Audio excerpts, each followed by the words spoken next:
Welcome to the Jackson Rudolph podcast. I'm your host, Jackson Rudolph, and this is episode 41, brought to you by Black Belt Magazine. And I am extremely excited today. I feel like I say that every week, but we just keep getting better and better guests. And today we have a world champion, a world record holder, one of the greatest breaking athletes of all time. We have Master Chip Townsend, and I could not be more honored to have him on the show.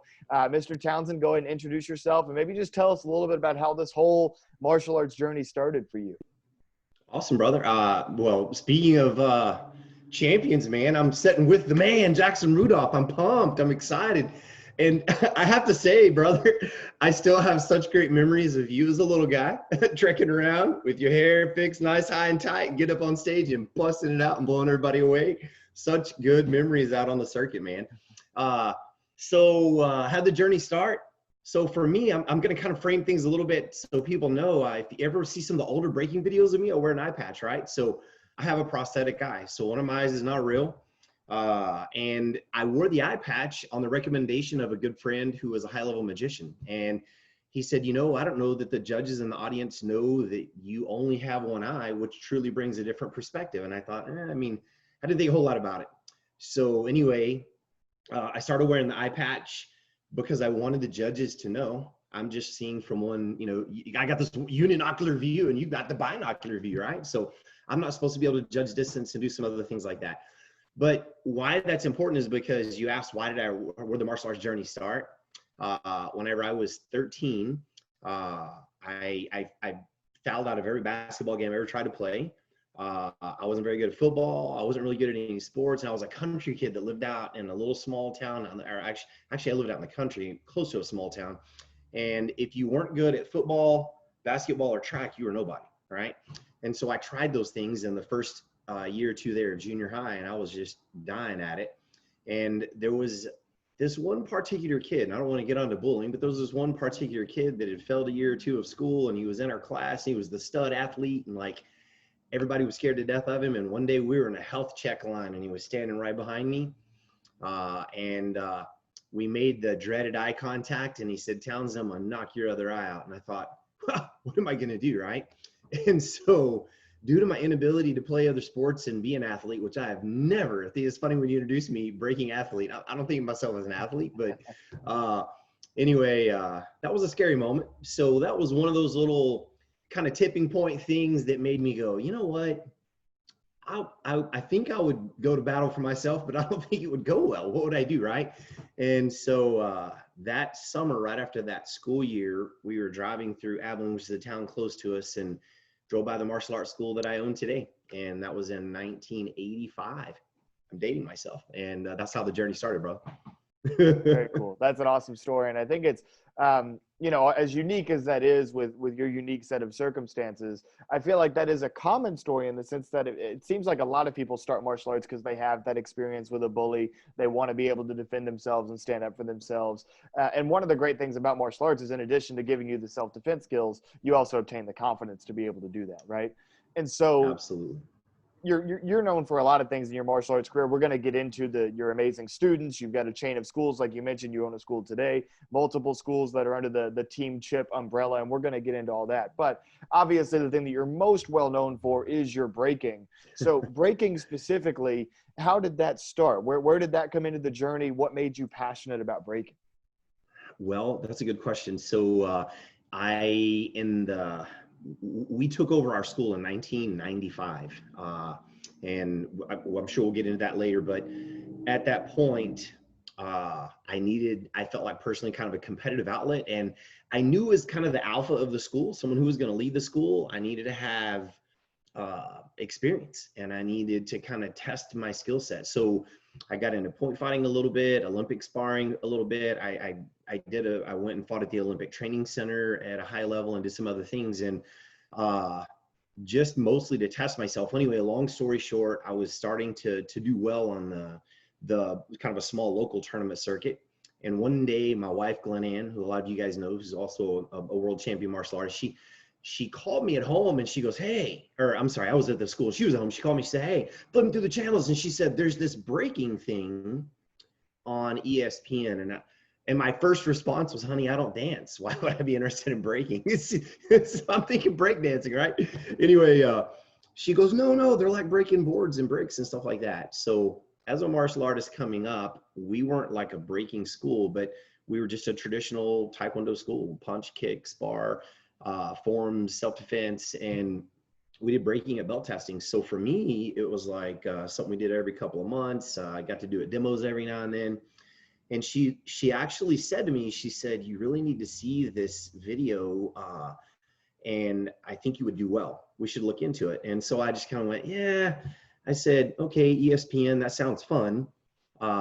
And we kind of saw the opportunity for a platform there, I guess. And I said, look, if you can figure out who sanctions it, call them. What do I have to do? And that's kind of how the breaking thing started. So it wasn't like I just specifically went after breaking or was hyper excited about it. Now, that doesn't mean that I didn't enjoy breaking. I didn't love doing breaking at demos and in testings and so on, stuff like that. But it wasn't like, and it almost just kind of, for lack of better words, kind of a God thing. It was a door that opened. It was an opportunity, and we looked into it, and it turned out to be good. That's awesome. And, you know, it's crazy, you know, you find it, or your wife finds it watching ESPN, and the next thing you know, one thing leads to another. You're on ESPN performing these world record breaks and everything. The one that I think that you probably got the most publicity for, got the most feedback from, was the world record break with the round kick on the 4 Louisville Sluggers. So, right. and that's the one that I've seen you teach that before. I've seen several of your students break the baseball bats now. So what was the initial inspiration for that? Had you seen somebody do it before? Was this your idea? Were you the first person to break bats? Take us through kind of the story of breaking bats all the way through setting the world record with the 4 bats. Okay, very cool. So back to breaking, being competitive, my first year to show up at the US Open and break, I think there were like 18 slots, and it was kind of an invitation only breaking competition at that time. And I got like 5th place. I had no idea what I was doing. And as a matter of fact, the funny part of the story is I had not seen a breaking competition before I was on stage the first time. We got a hold of the sanctioning body, and at the time it was, I don't know if you know Mr. J Boatwright, but he said, yeah, just pick like 6 of your best breaks and jump on stage. So I get there and I had 6 breaks, and I'm competing with these guys in a creative division that had like 20 or 30 breaks. I ended up not doing real well, and kind of on the ride home thinking, I need to up my game. What am I going to do next? So baseball bats, I was by no means the first baseball bat breaker, by no means the most creative baseball bat breaker. I just kind of am lucky and I fell into the right place a few times. But basically, I would watch the other breakers and I would think, okay, they're breaking bricks like that. This guy broke a bat like that, you know, and the common bat break is down like a leg, you know, the barrel of the bat down and the handle up, and break, you know, kick it like you're kicking a thigh or a knee. And I'm looking at that and I'm thinking, how could I do it different? And I actually saw a guy one time do a round kick on a bat with the barrel up, and it was about waist high. And I was thinking about that, and I'm thinking about how can I do it different, better. And that's just kind of what led to like speed breaking baseball bats. And then I ended up speed breaking 2 baseball bats, you know, 2 at a time. And you guys, and when I say you guys, kind of some of the, and I feel like an old guy sometimes, some of the younger competitors, y'all were kind of the reason I dug into bats so much. And I'll tell you why. I would get opportunities sometimes to do like a world record break on the night stage for the night show, right? For the US Open. And one of the problems with breaking is it's time consuming to set up. It's very messy. And when you're breaking concrete, there's rubble and there's rocks, and, you know, it takes a lot of hands. And when the cameras are playing for ESPN, there's a timeline and a schedule, and you've got to be on, you got to be off. And it's very disciplined and structured, which I love. But the problem was, gosh, getting a bunch of cool stuff up there to break is difficult, and getting it set up, clean up, and so on. So I really dug into the bats in a lot of ways, because I was trying to break something that was very visually appealing, very challenging, high level to the best of my ability, but also easy to set up and clean up, believe it or not, because we can run around, grab a few splinters off the mat, boom, and be clear and off and out of you guys' way. Because I always had this kind of fear in the back of my mind that I would leave something that would get a kid hurt or somebody would step on something. It would be my fault. And I never wanted that. So believe it or not, then it was like, okay, how can I get creative, figuring out different ways to break baseball bats? I can do them up, I can do them down, I can do more than one. And so anyway, that's kind of where that came from. And then the 4-bat thing, prior to breaking them on that stage, Jackson, I had never broken 4. I had broken 3, and I had done it a couple of years prior on the stage. I actually train pretty hard to hit stuff just to make sure I'm on task. I want to deliver every time. And so when I hit those 4 bats, I had hit them a few times, padded up, just kind of in my back room, and I had actually never cleaned all 4 of them. I had cracked them all, and it was like hitting a brick wall when I hit those things. And they broke. It went well. It felt good. It wasn't horribly painful because you got that adrenaline pump, like, and so it was good.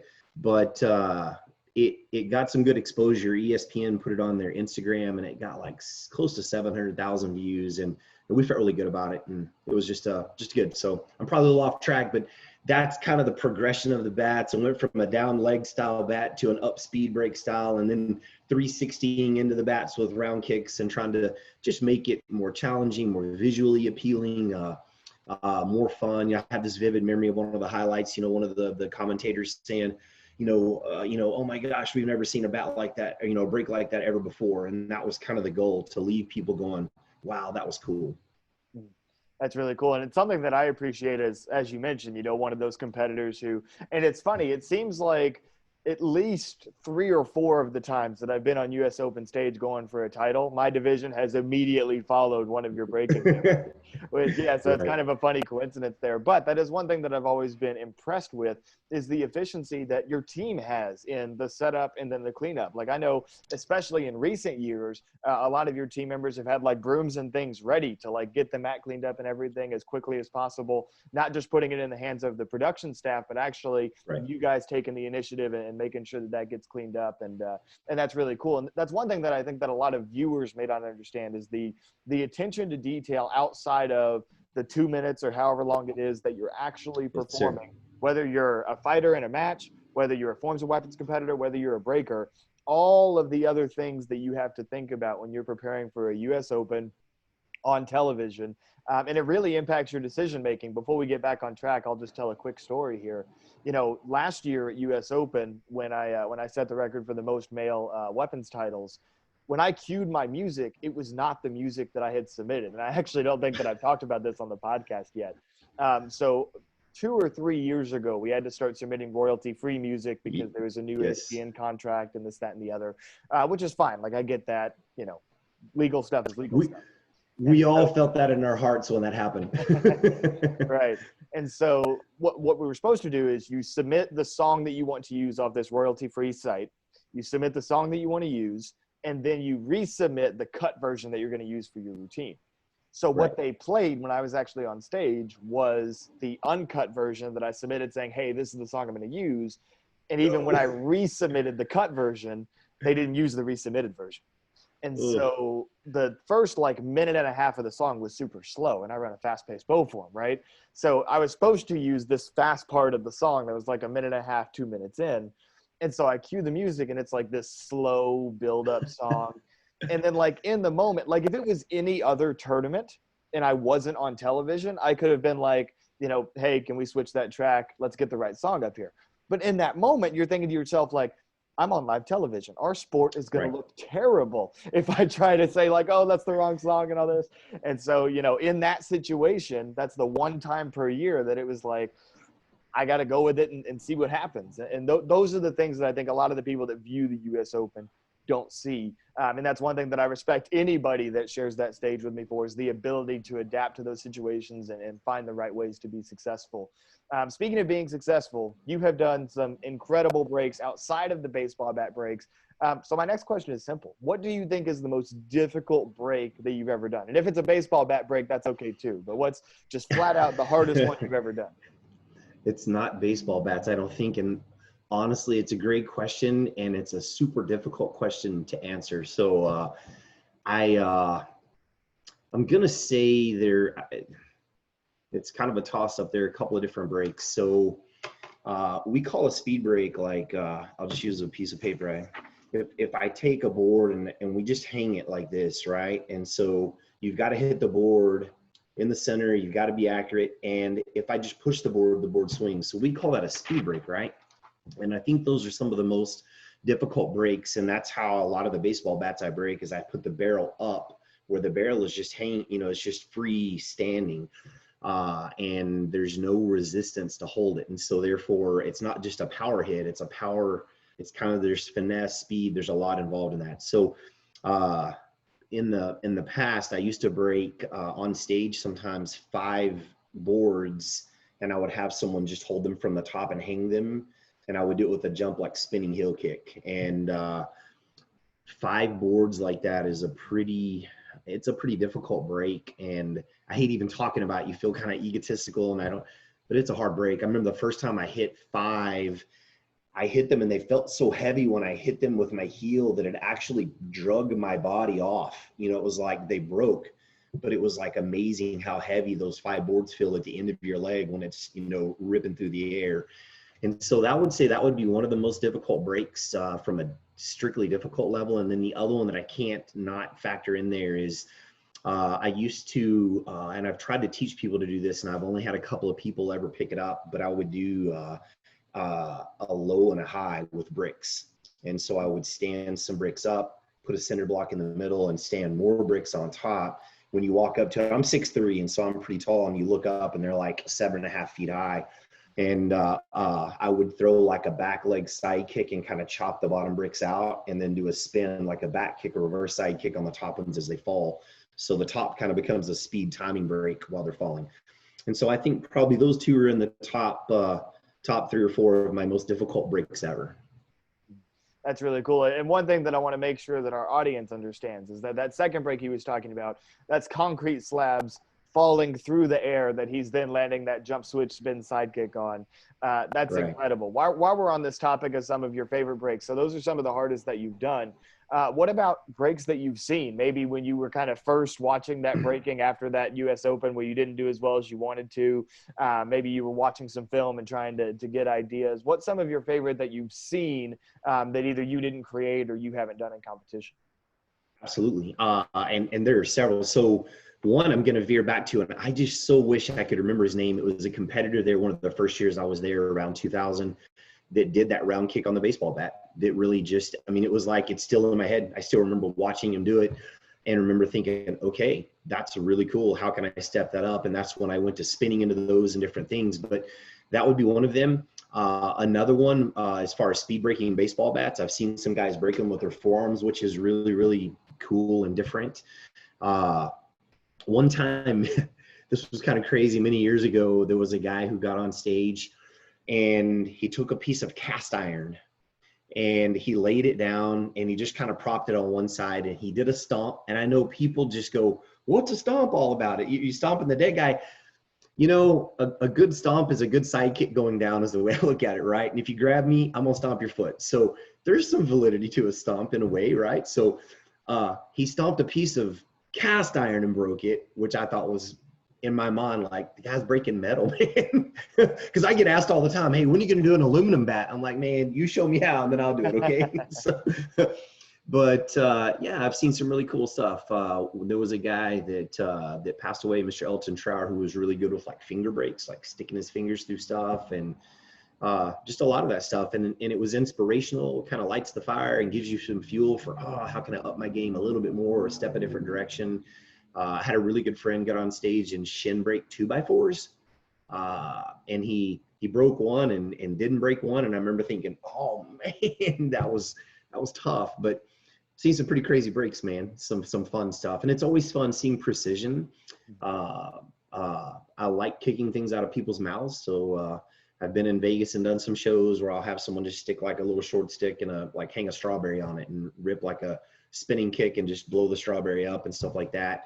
And I've seen a lot of high-level martial artists do stuff like that. That's always inspirational. Breaking fruit's kind of fun. It's like, the fruit ninja. So Yeah, that's very cool. And that's one of my favorite things just because I spend a lot of my time, probably more than I should, just kind of scrolling through YouTube and finding old martial arts videos. And one of the Very cool. favorite like rabbit holes that I go down is like finding all the vintage US Open breaking videos from like the year Yes, sir. 2000.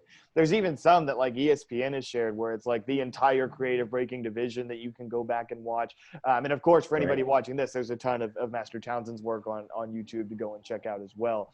And when you watch those videos, one thing that I think a lot of people might misunderstand about your performances in particular is you typically have a 1.5 to 3 minute setup where Right. you do some drills, kicking like a body shield, a century body shield, things like that. You Right. do a lot of yelling, a lot of like getting in the zone, right? So Right. I want you to just talk about it a little bit because I have to imagine that some of it is truly you getting in the zone to try to break this world Right. record or do whatever task you're trying to do, right? But I do think a part of it has to be playing to the crowd some and trying to build some suspense. That's just me Absolutely. guessing though. So I'll let you kind of tell us what's the strategy there with those suspenseful buildups. Yes, sir. Well, you're very accurate, my friend, but you come from some wisdom. You've done some build up too, right?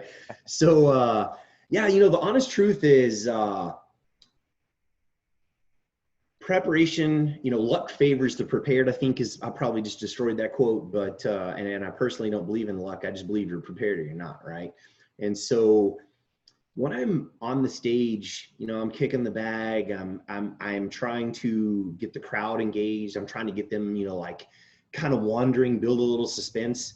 I'm also trying to give my team time to get stuff set up. So if it's a fairly intricate type of setup, I'm trying to kind of cover up the ugly of the setup, if that makes sense, or what I fear the crowd would think is ugly of the setup. And so I'm kind of trying to do a little entertaining. But the reality is what's going through my mind. I'm pretty empty and I'm pretty clear because I've done this, not perform, but I've done that break in my mind, whether it's the first time I've done it ever on stage, which I've done a few of those. I've done it so many times I'm ready and I know I'm ready and I'm prepared. So hitting the bag is honestly trying to get a little sweat going, trying to get the crowd engaged, build a little anticipation, kind of hide the setup behind me as we're moving around and kicking the bag a little bit, just to engage people. And also in that moment, there's a little prayer kind of going on of, just kind of walk with me, protect me, and allow this to glorify you and do what it needs to do for the people. So that's really what's happening, man.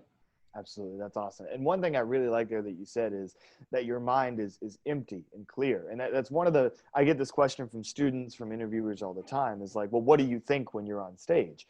And the honest answer is, I don't. Like you get to a certain level where when you prepare, you literally go blank. You know what I mean? And it's one of the unique things about competition and about performance that I think that every martial artist should experience at least once. When you're up there and you're just in the moment, you're not thinking about if your front stance is right. You're not thinking about how good your round kick looks.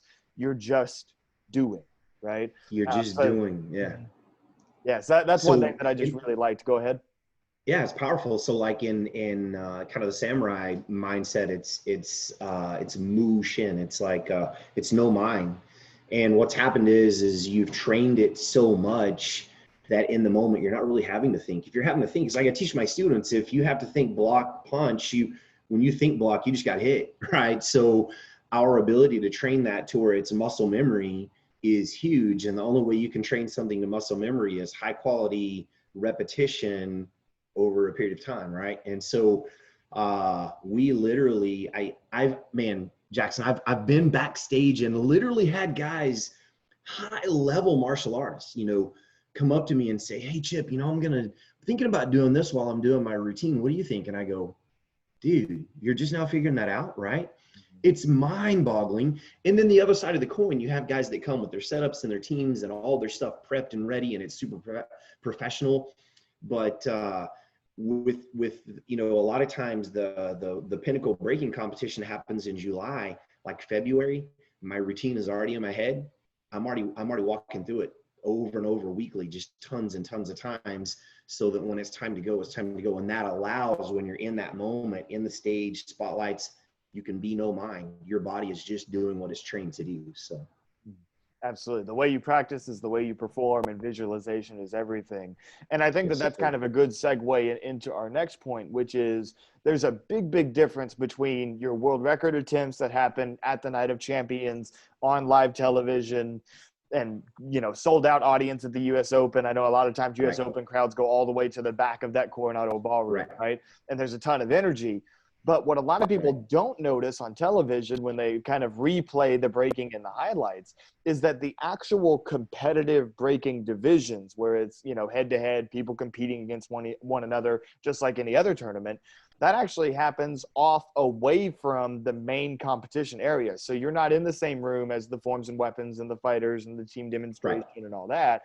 You're in a room that a lot of people really don't know about. And so you're kind of just competing for the honor, and you're competing for the camera. There's not much of a crowd in there because people don't realize that the breaking's going on at that time.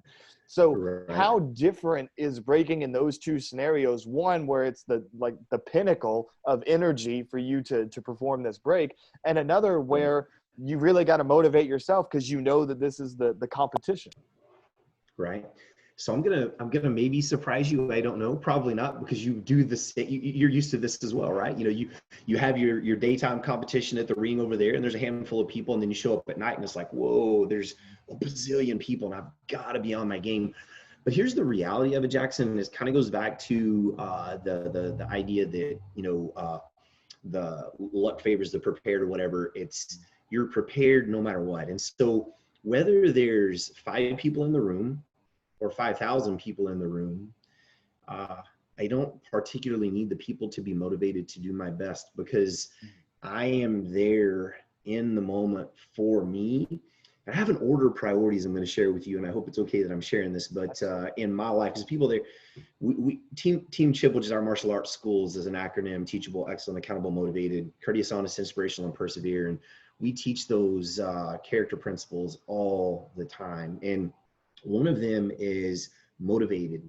When I talk about being motivated, it's related directly to this. Whether there's 5 people or there's 5,000, I've got to still be able to light that fire and be motivated, right? At the end of the day, I believe that I'm made in God's image and I'm a reflection of Him. And whether there's 5 people in the room or there are 5,000 people in the room, He's who I perform for at the beginning, first and foremost. And so I want to do a job that glorifies my Maker. And so I don't need people to make that happen particularly. And then I'm going to add a little bit to that. This may sound a little hokey too, but to some folks, but I've been married for 29 years. This year will be 29 years. And when my wife is in the room, I always perform harder. I don't know, it's like no matter what, even after 29 years, I still like to think I impress her at least a little bit sometimes, right? And so if I have her and my team in a room, I can do whatever I need to do. So it's not so much about the crowd, and it does make, you can feel it's that energy in that room, and that night show is palpable. It's like, it's electric, right? But being in the breaking room, and another thing too, I'll say is, and again, I don't want this to come across wrong, but I've been blessed. And after breaking for a few years, there are a lot of people that go, hey, do you know about when you're going? I want to be there. And so we pull a little bit of a crowd into the room, but it is not as big as that night show. So hopefully that makes sense. Just being in the moment, being your best. I have kind of a philosophy. I try to spend 5% or under 10% of my time in the past and 10% or less in the future. And I try to spend the other 80 to 90 in the present, being my best in the moment, because I can't change the past, but I can learn from it. And I can kind of build my future to an extent and impact it by the decisions I make today, but I need to be my best in today. And it's kind of like being on that stage, whether there are 5 or 500, I just need to be my best. I am here and I'm in the moment and I'm at my best. That's an excellent mindset. And I want to echo what you were saying about, competing for a greater purpose and competing to glorify God as well, because you often make it very obvious, pointing to the sky after some of your breaks, which I have a lot of respect for. But one thing that a lot of people don't know is that I actually do something very similar at the end of my routines. Mm-hmm. People Yes, may sir. just not know that that's what I'm doing. When I lift my fist in the air and open my hand, that's a way of me giving all the glory to Him. And so I think that that's something that motivates a lot of competitors. And I think that that's something that people should be more open talking about, because I feel like, Right. people have the, even mine, it's there, but it's not obvious unless I tell you what it means, you know what I Right. mean? And I feel like more competitors should be comfortable with that. And I think that oftentimes, I think there's been a couple of Black Belt Magazine articles that have even run about the overlap between religion and martial arts and faith and Right. sports in general, regardless of if it's just martial arts. But anyway, we're Absolutely. getting off on a tangent there. I want to talk a little bit So about, good. absolutely. And I want to talk a little bit about your Taekwondo background. So you said breaking just kind of fell into your lap. Do you feel like a background in Taekwondo gave you tools that you needed, maybe developing that strong round kick for those bats? So do you feel like Taekwondo played a factor in you kind of preparing those skills? Or do you think that really any style could be good at breaking? Or are there a few styles that you'd say probably prepare someone better? So I don't particularly think that, I don't really think that any style is better than any other. And I tell people this all the time. If they come to my school and they come in and they say, hey, I'm looking for martial arts for X reason, and I'm not sure where to go. Many times I can't count how many times I've said, look, try a class with me, go down the street and try a class with someone else, and go where you feel safe, you feel welcome, you feel you're learning, your confidence is growing, you feel challenged, So I know it's a little generic, but I'm not like super style stuck, if that makes sense. But I do think that my Taekwondo background was influential, and I'll give you a couple of reasons for that. We do tons and tons of kicking. There's a lot of emphasis on kicking, and I think that was very integral because a lot of my favorite breaking is kicks. I like being in the air kicking. I like kicking stuff, period. So I think it was influential there. And then I got a couple other little things. In our Taekwondo school, I had a Korean instructor for many years, and part of our black belt testing was memorizing. It was basically a page called The History of Taekwondo. Whether it was accurate or not, I don't know, but it had some history of Korea and the kind of the breakdown of the peninsula of Korea early on, and a little bit of stuff. It was just culturing about where Taekwondo kind of originated and came from. And the last sentence, the reason I'm talking about this, the last sentence was hugely impactful for me. It says in this history, Taekwondo has reached its potential. It has no equal in power, technique, or mental conditioning. And that's the last sentence of that history. And when I read that sentence, even as a kid, and memorized that, I never forgot that sentence. And I thought, you said something, Jackson, while ago. I don't know if you realize you said it, but you said, when I am on stage and that music was wrong, it became my responsibility not to look bad for martial arts. It became my responsibility to kind of go, woo, I got to improvise right here and make this look nice and keep it professional, right? And you improvised in the moment. And so for me, when I read that history again, there'll be people going, oh, but that wasn't accurate. Whatever, man, I don't care. But it impacted me. It impacted me, and it made me take things serious, and it made me want to personify no equal in power, technique, or mental conditioning. And so it had a massive impact on my life. And that was a piece of the Taekwondo history that I was raised with. And so when you say, did Taekwondo impact me and my ability to break? Absolutely, it did. But it wasn't particularly because of the style of Taekwondo. I think it was a lot of just some of the mindset that was taught in me through the Taekwondo school that I was in. And then another thing, this is a little side note, whenever I began breaking I guess you could say professionally, at the U.S. Open as a high-level breaker. My first year was 2000. Taekwondo had been accepted into the Olympics in '88. And in the Olympics, Taekwondo kind of got this perception of being kind of a soft tip-tap martial art. And so I still remember in 2000 being backstage, and I wore a V-neck, which we didn't wear in my Taekwondo school V-necks, but I wore a V-neck because I wanted people to know that I represented Taekwondo. It was kind of important to me at that time.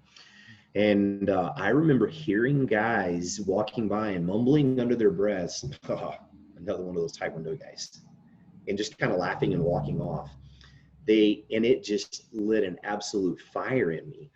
And so shortly after that, my uniforms became sleeveless, and I just killed myself for hitting hard, hitting fast, hitting with power, because I wanted to change that perception of kind of that come along for Taekwondo. So that was another way that Taekwondo as an art influenced me, because I didn't feel shamed by those guys. I felt sorry for them, for one, and two, I felt highly motivated that I'm not going to allow them to look down in my direction like that, if that makes sense. So yeah, I think Taekwondo influenced me tremendously.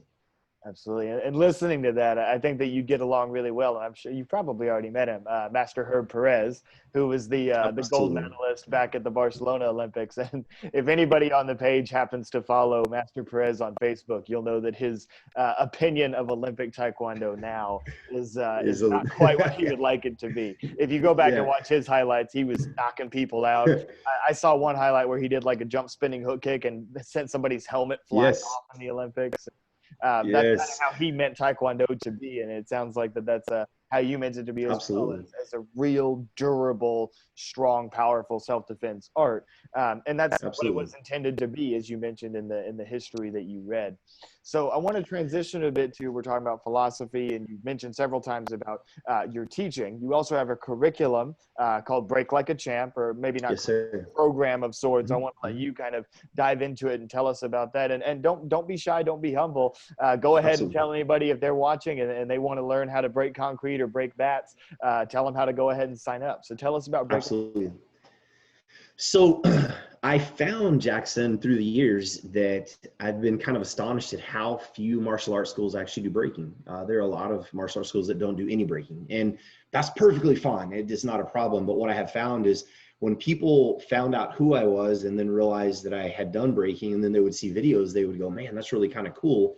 And when I would explain to them why breaking can be very important and how it can be important, especially in a school setting where you're raising students and wanting to build self-confidence and help them to set goals and overcome obstacles and all these things that breaking naturally kind of plays into, it spurred me to create this program called Break Like a Champ. So basically, I take a sidekick and I break down, the material we use, how to hold the material, the art of holding, material selection, where to get your materials. And we go through just a lot of just the basic breaks, hammer fists, straight punches and chops and ridge hands and side kicks, front kicks, roundhouses. And because I found that I got asked a lot, what do you use to break? What do you have your students break? How do you set that up? And so this whole program goes super deep into the nuggets of what kind of spacers to use and what kind of concrete we use to break and all of this kind of stuff. So I love the program. I think it's great. We've got a lot of members that have enjoyed it, and it's allowed them also, as a piece of it, I structured it so there is a curriculum. So at each level, you can have a piece to add in for your students. It's almost plug and play. So that a school owner that's not familiar with breaking could easily plug it in as part of their students' curriculum. And I want to take just a second to try to help people to understand, because almost every time breaking comes up, you get the old Bruce Lee, boards don't hit back. And, we all laugh about that and it's funny, but the reality is whenever we have belt testings, if I go and teach seminars, and I teach breaking seminars all over the country, and the pictures you see after, a massive percentage of the time is a kid holding broken boards with this huge smile with their new belt or with their, and this is no offense to forms or anything else, but it's not a picture of a kid doing a form. It's not a picture, it's a picture of that board. And I think the reason is because that board, it represents an obstacle. It's like, and whenever you as an instructor can help them to overcome that and help them to understand they have the power, and that it is such an enlightening and empowering thing for people to break something. And I know you've broken boards and you're like, it seems silly, but you break it and you're just like, yeah, that just felt so good, right? Here's the other thing, and I actually heard this from Hanchi Dave Kovar. He's one of my mentors, so I get a lot of stuff from him. But he was talking one day and he said, this board has no clue that I've broken hundreds just like it. And in this moment, I have to hit it like no other board I've ever hit to make sure it breaks. And so it's one of those tools that's kind of tangible. It's pretty safe most of the time, but it's a way that you can just, put an obstacle in front of someone and teach them that they can overcome that. So anyway, I'm not biased to breaking, and people hear me talk and they're like, oh, y'all just break boards all the time. Actually, we break at testings. You know, we're just a hard school, traditional martial arts school like a lot of other places. And we've got a kickboxing program and fit program and jujitsu, but you know, we do breaking with our testing. So it's not like we're just a straight up breaking school. So hopefully that helps. But breaklikeachamp.com, come and see it.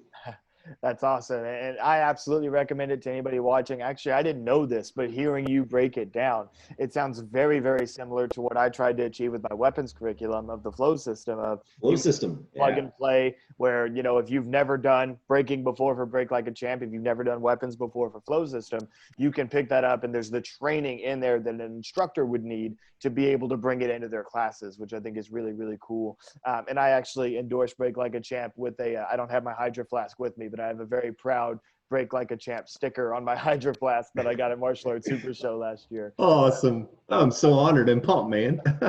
Absolutely. It's a cool sticker too. Cool logo, cool program. So everybody watching, once this podcast is over, go ahead and head on over and check out breaklikeachamp.com for some awesome content from Master Townsend. Now, shifting over to another kind of area of your teaching expertise, let's talk about you as a businessman and owning your schools, right? So tell us just briefly the story of Team Chip. What was it like when you opened that first school? Why did you do it? And just kind of take us through the development of what is now a successful chain of schools. Yes, sir. So we'll start at the very beginning. I started here at 13 years old, training in the school that I own now, and our headquarters school. And that was because I was bullied, and I had an interest in martial arts. I didn't really know what it was when I started. And then one day, I'm going to throw this out there. If you're a school owner or a martial arts instructor, plant seeds and plant them often. Okay. And what I mean is plant future seeds, plant success seeds. And what that means is, if you have a young student, whether they have, you'll see a little light on them or whatever it is, and you feel the urge to tell them, hey, you're going to be a great black belt, or you could be a great leader, plant the seed. And the reason I say that is when I was a red belt, a couple of years, 2.5, 3 years into my training, I just remember my instructor tapping my shoulder one day and saying, I think this place may be yours someday. And he just walked off. And I was like, so for me, it was like this seed that turned into a giant weed now, right? So it was like, oh, wow, that's cool. But back to the story, I had a prosthetic eye, and my dream in life was to be either a Marine Recon or Navy SEAL. I wanted to join the military. And I had a Marine recruiter look at me in my one good eye and say, you're unfit to be a Marine. Kind of broke my heart. So I was 17, and that's when I really took my martial arts serious. When I was about 20, so I was 22, my instructor reached out and said, hey, it's time. I need to move, and I want you to take over the school. And so that's kind of how it started. So I took over a little school that at the time was a rented property with 57 students. And so now we own almost the entire block here in our little town. And we've been highly affected by COVID, but right now we're about 260, right at 260 active on the mat today. And we have about between 50 and 60 active black belts in that number. So we have a pretty good solid core group here at our headquarters school. And the secondary locations kind of came out of guys going, hey, I want to move somewhere else, but I want to have a martial arts school. And we said, hey, here's kind of the pattern and the plan, and started helping them. So we have Oklahoma, Mississippi, a few here in Texas. So anyway, I corporate own 2 of the schools, and then the others are basically franchises. And so we're still building that. But back to the business thing, I'm honored that you said, good businessman, because in business, there's a book I would encourage any of you guys, if you're getting into business, to read. It's called The E-Myth by Michael Gerber. And it's not electronic myth, but it's entrepreneurial myth. And there's a technical side to everything, and there's a business side. And most small businesses fail in the first 5 years, all the stats. And it's because they have this technical skill. For me, that would have been martial arts and maybe teaching martial arts, but I had to learn the business side. I had to learn how to get an assumed name, set up a sub-S corporation, and how to handle taxes and payroll and insurances and do all these things. Because if I didn't, the business would fail. And so I'm an avid reader. Successful CEOs average somewhere between 30 and 60 books a year. Last year I read 80 books. This year I'm on about 35 or 40. I'm down this year some, but I'm watching the Jackson Rudolph podcast. Y'all need to hook up here. Yeah. I'm constantly doing anything I can to learn when I have that time available.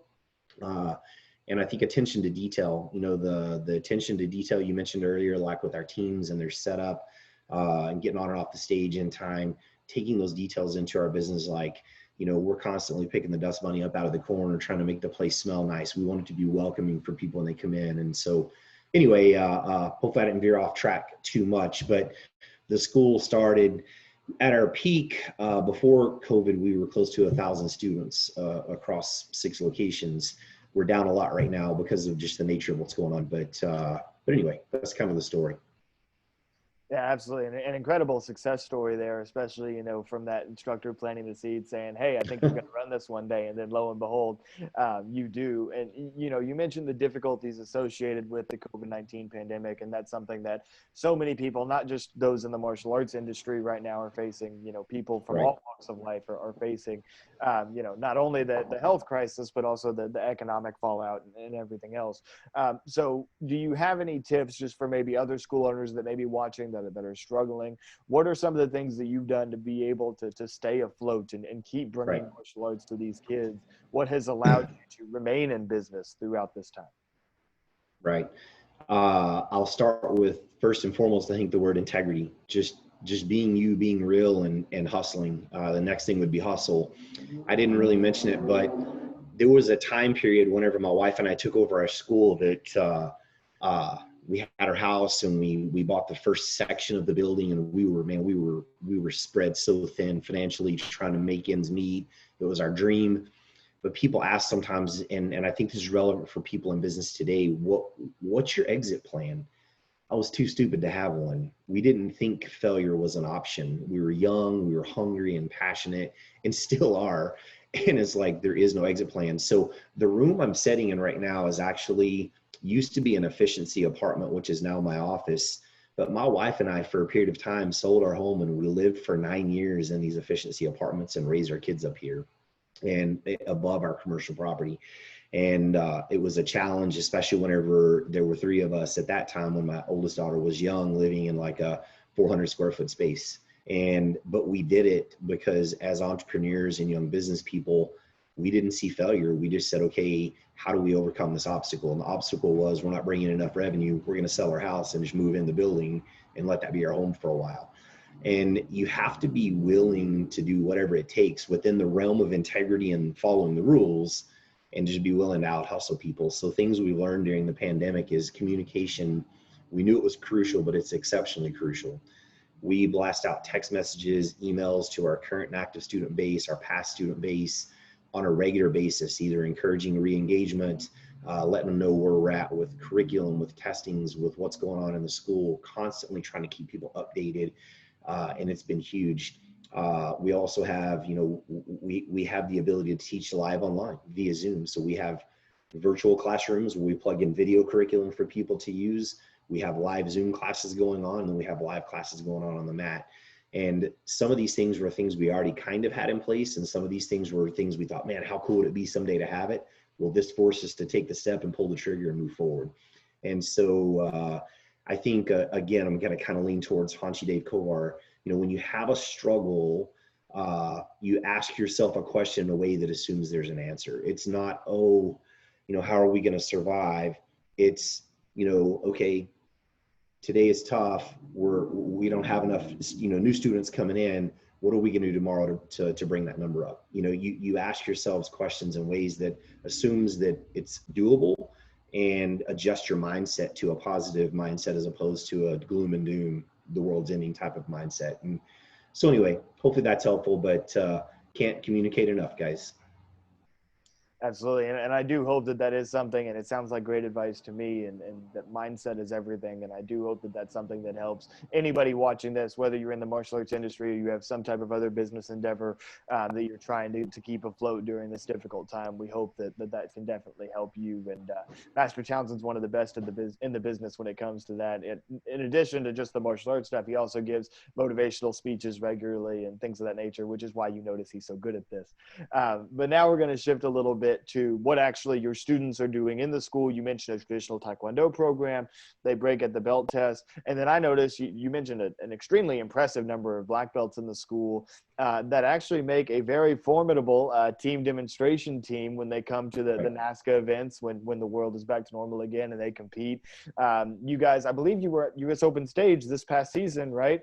Yes, sir. Yes, sir. Competitive Edge, which is my team, and you guys Yes, sir. had a superhero themed demo. So I just want to talk a little bit about not necessarily just team demo in particular, but a lot of the students obviously compete in their individual forms and weapons divisions as well, in addition to the team demonstration. What benefits, Right. and again, this is coming from a weapons guy, right? So what benefits do you see in your students from having them compete, having them do forms and weapons competition and working their technique kind of from that perspective? Absolutely. So first and foremost, I want to say that, and I think this is true in most schools, only a tiny percentage want to compete, and they want to compete at a high level, but there is a percentage out there that want to do that. So we try to accommodate that group. We'll slide over to the demo team piece, and I'll relate this to the martial arts school as a business. I think it's integral for a martial arts school to have some sort of demonstration team. From a student perspective, our team is black belts only, and it's not because the black belts are the best. They should be good, but it's because we want to give those younger belts something to look to and be excited about as they move forward in their journey. So we have demo team, leadership team, instructor programs, and some other programs that we offer only at certain levels once they progress far enough. So, and a demo team kind of becomes the face of your school. Like the local balloon fest happens and they call you and go, "Can you come do a demo?" Absolutely. We've got a team ready to go right now.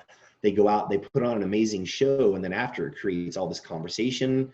You attract people. People always go, "Man, those guys are such pros when they show up. We want to go to that martial arts school in this town." So I think demo team is huge. And how has taking them and competing with them affected them? It's just made them stronger, sharper. And I'm going to say something that I think is huge for our society today. It's thickened their skin. They win some, they lose some, and they learn how to lose. And I think that's one thing that, I know that sounds horrible, but on the street, there's no second place. I get it. But in a competition, there is. And so what I teach my students, and I think it's relevant to this, is a champion is not who wins every time. A champion is who gave it their all and left nothing on the table. And if that all earned you second, third, or fifth place, you can go home and feel good about that. Doesn't mean you don't need to polish and train, but you can feel good you did your best. But if you leave that competition feeling like something was left on the table, you didn't put enough time in, you weren't as polished as you knew you could have been, that's on you. That's your responsibility, right? And so the competitive piece of it for all of our students, whether it's individual forms or weapons or fighting or demo team, that's the mindset I try to teach them. Go out there, and for you to be a champion, obviously we're pumped if you win first, but guess what? I'm just as pumped if you win fourth and you left nothing on the table and you feel good about that. If you go home doubting yourself, then you need to talk to yourself, and we need to figure out what we do to get you up, right? And so it's huge, man. And I'll say it one last time, it's huge in thickening their skin. Today, everyone wants to be sheltered, protected, hide from, the dangerous monkey bars and all these things. But kids need to venture out a little bit. They need some rough and tumble. They need that in their life to grow resilience and thicken their skin. The reality is if we protect this kid from 0 to 18 years old and keep them in the corner and they're super good at schoolwork and they're a good kid and they do all this, but then they step in the real world, the first time someone steps on their toes, they're going to shut down. They have no idea what to do. So we have to let them be exposed, and competition is a controlled way we can expose them to kind of real life a little bit. When they walk out with tears in their eyes going, "Man, I lost," it's okay. Let's talk about why. Why did you lose? Did you train your hardest? Did you give it your best? I feel like I did. Then you have no shame. Well, I missed a bunch of sessions. I didn't get this done. I didn't get that done. Okay, then you need to think about that and own that. Now let's go back to the drawing board and get cracking and not let it happen again, right? So anyway, I think it's been very helpful. Yeah, I couldn't agree with that more. And that's one thing. I feel like the hesitation for a lot of school owners in getting their kids into competition is, oh, the kids are going to go to competition. If they lose, they won't like karate anymore, and so they'll quit. Whereas, in my opinion, and what I've always told school owners when I'm trying to persuade them to let their kids compete, is it's all about how you present it as the instructor, how you present it as the school owner. When you present it as a learning experience, hey, go and see how you do. If you do great, how can we maintain that success? If you don't do as well as you want to, then that teaches us what you need to learn. What do you need to improve? Was the kid that won faster than you, stronger than you, had better stances, had more intensity? And that shows you the areas that you need to improve. And when you present it to a student that way, where it's a learning experience and not the best thing in the world if they win and the worst thing in the world if they don't, that's the type of thing that can actually increase your retention. People will keep coming back to your school because they don't want to get fourth place anymore. They want to turn that around and be able to win. And so one of the last topics that I want to transition to here, you've mentioned hey, Jackson. Go ahead.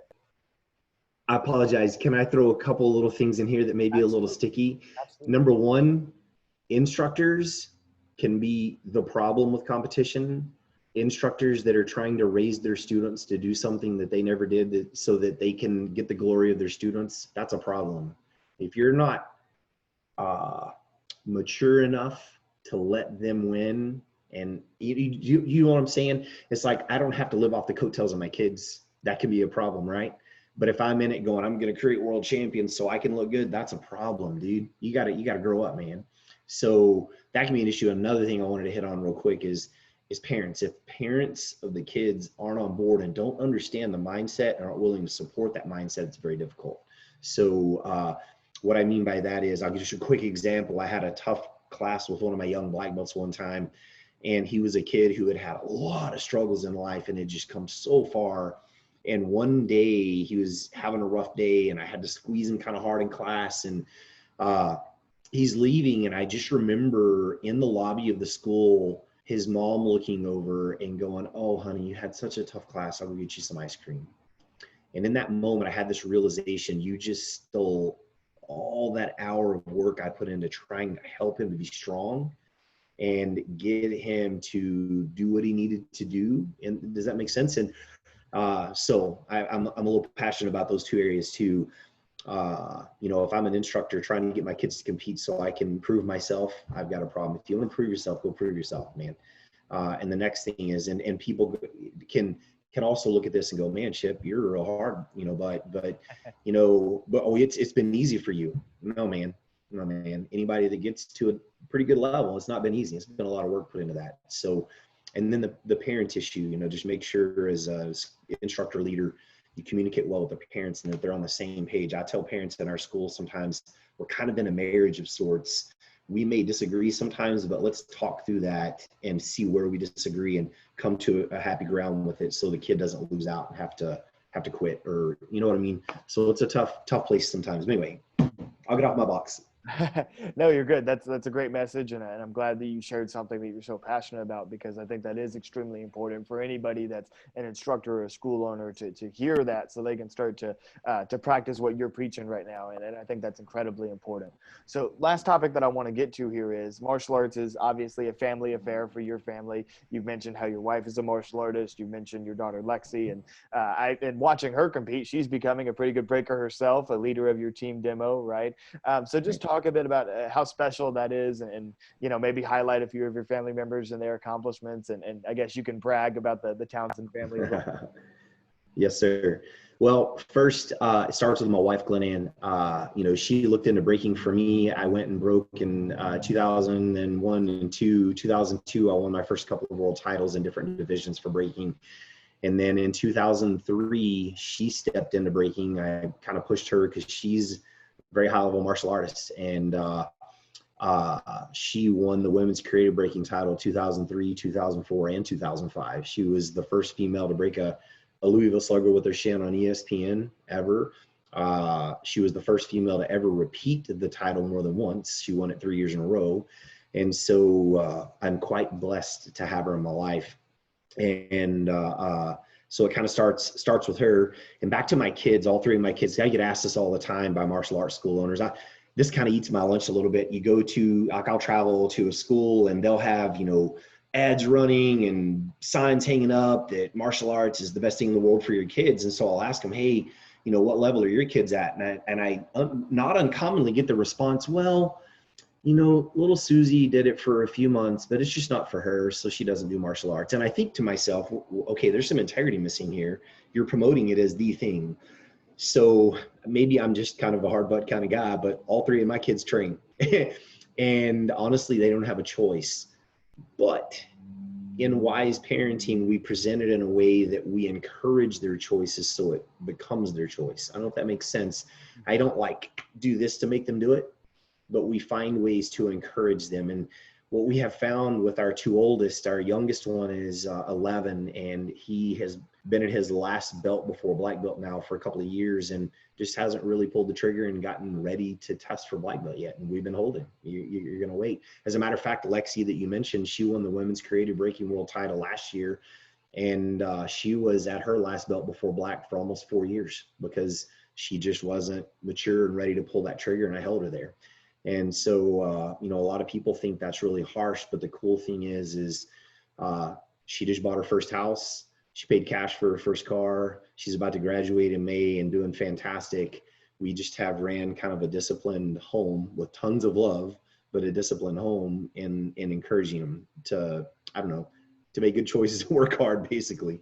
So with that said, super proud of those guys. My two young ones, they like to break a little bit, but I don't push breaking on them. If they want to break, that's fine. If they don't, that's fine. But I think sometimes they think they want to make dad happy, so they'll jump in and do a little breaking competition or something, which is fun.